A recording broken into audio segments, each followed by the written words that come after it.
હાય નમસ્કાર મિત્રો અત્યારે સાંજના વાગ્યા 7 અને હું આવ્યો તો ખેતર અને મનમાં વિચાર આવ્યો હતો કે અત્યારે પગપાળા યાત્રા કરી રહ્યા છે રામદેવરા.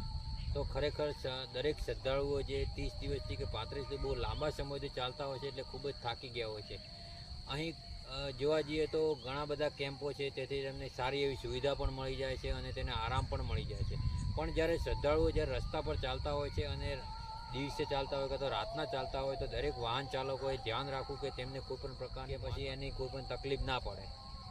અને એનું જો એનાથી આપણાથી બનતી મદદ કરવી કે ફૂલની તો ફૂલની પાકડી પણ એમને મદદ કરવી, જેથી તેની જે પણ ચાલતા જતા હોય ઘણા લાંબા સમયથી ચાલતા હોય તો એને તેની મદદના લીધે તે પોતાની યાત્રા પૂર્ણ કરી શકે છે.